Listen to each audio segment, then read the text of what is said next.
Okay, hi everybody. This is my case presentation. So,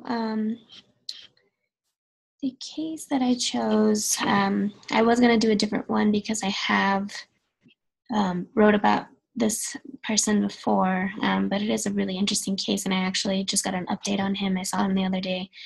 So, after discussion, I can give you guys an update on what happened, but I thought it would just be interesting to talk about, given that I saw him again the other day. I'll call him Mr. G. He's an African-American 51-year-old male that came into psychiatric emergency services.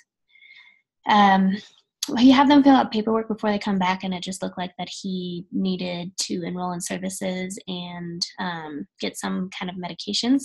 And we handle psychiatric emergencies, but we also just enroll people in services when they want to enroll in the outpatient mental health clinic.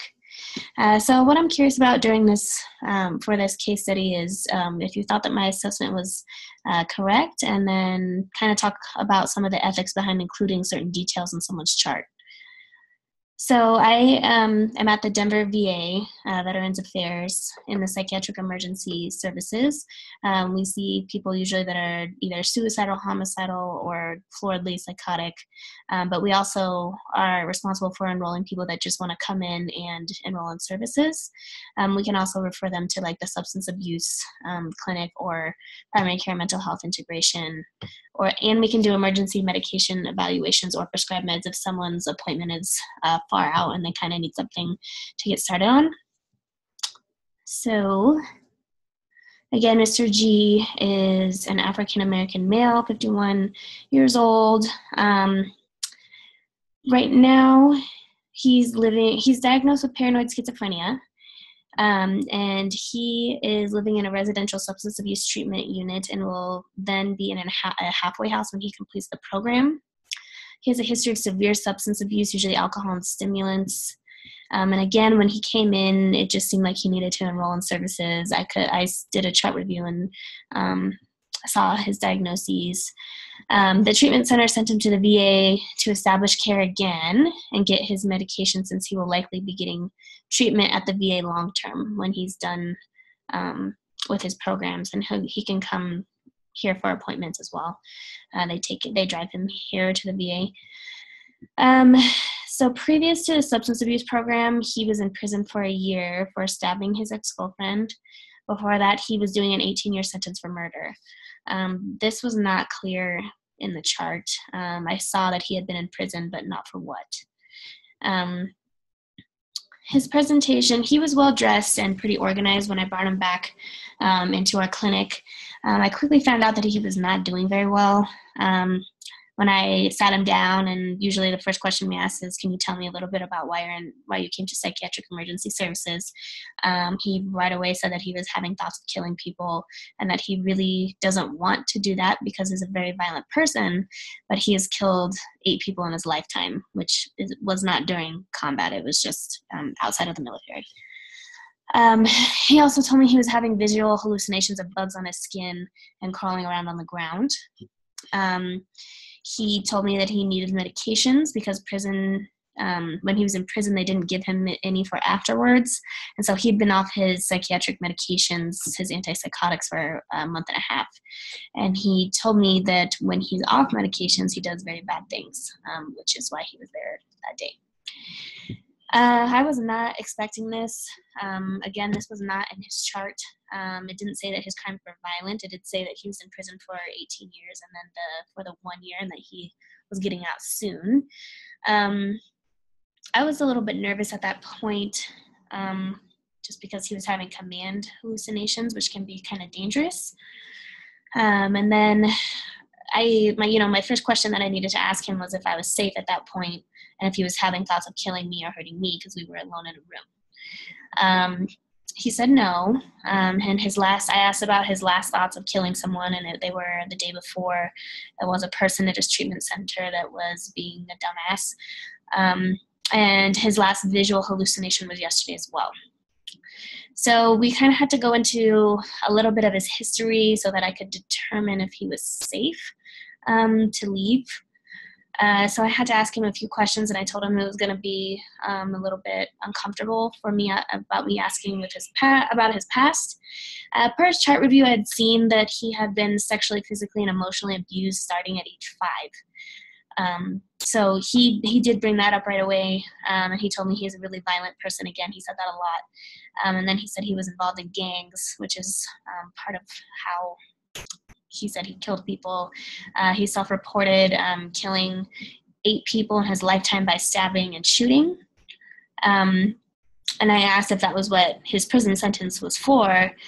He kind of regressed, and he put his finger in his mouth and started kind of rocking and laughing back and forth. Sorry, that's my cat.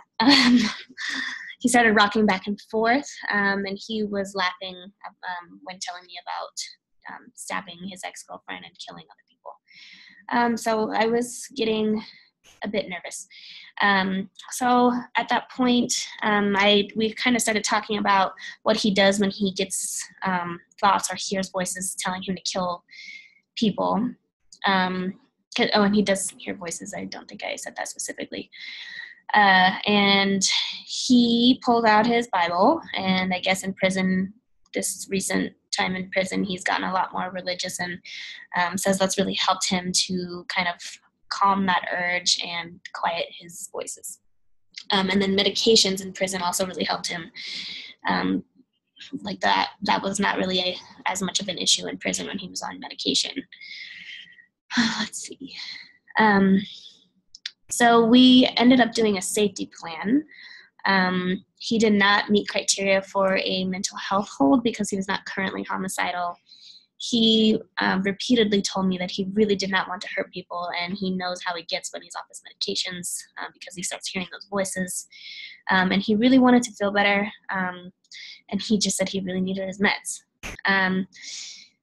Despite what was happening and what he was saying, he presented himself in a professional manner. You know, he came in like a suit with his little briefcase, and you would have never guessed that that's what was going to come out of his mouth. And it just showed, kind of emphasized his motivation and readiness for change, even though he decompensated a little bit when we had to talk about his history. Let's see. So the safety plan, it was a safety plan for when he's feeling like he wants to hurt someone. You know, we talked about what he would do if he felt like he was going to hurt someone, he couldn't stop himself, and that was call 911. We had to talk about weapons, and he decompensated again. I was sitting next to him when we were doing the safety plan, and you know, I asked if he had any access to weapons, and you know, he looked at me and said I could just use this pencil as a weapon right now. So I had to take the pencil away from him, and I finished the safety plan. But he did pretty good, and I made copies for him of that, which is what our protocol is for his safety plan. And usually we pretty thoroughly go over what to do in those situations if he's not feeling well. That he can call the crisis line, he can call 911, he can come to our clinic. We have a mental health person there 24/7. He was also set up in the mental health clinic for follow-up treatment and follow-up for his meds and an intake. He was receiving therapy at his residential treatment center, and he was very willing to provide the name of his therapist and all that. So it was a little bit unsettling, but we could not put him on a hold because he was not currently homicidal, and he presented like he really wanted to be better. Let's see. So for the discussion, again, I'm curious what you guys think about agreeing with the decision to let him leave, essentially, with kind of what he had told me. You know, he has some risk factors, but he also has a lot of, I skipped a section. Sorry. He has a lot of risk factors, but he has a lot of protective factors. And the theoretical perspective that I thought about there was the systems theory. So he was in the residential treatment center. He has a close family that he was on the phone with his mom while he was there. He has access to the substance abuse and mental health treatment. And he had enough protective factors such as the willingness to change, that I thought that he could keep himself and others safe after we went through the safety plan. So we have to take into account the Colorado state law, and we can't really just put someone on hold even just to ease our own anxiety. I had a lot of anxiety about letting him leave, but per the Colorado state law, I could not put him on a mental health hold, and I'm just curious what you guys think about that. And then my other question is, how do you feel about none of the violent crime information being in the chart? I went in blind in that situation. That could have potentially been dangerous, and that made me feel very uneasy. I really wish I would have known that before I went in the room and shut the door, because we were alone in the room. So I understand not putting too many details in someone's chart that aren't necessary, but to me, I think that is a necessary thing to put in someone's chart, because he has a history of violence, and a long history of violence and substance use. So and I have seen him again the other day. So after we kind of go through the discussion, I can give you guys an update on how he's doing. So yeah, thank you so much. Let me know if you have any questions.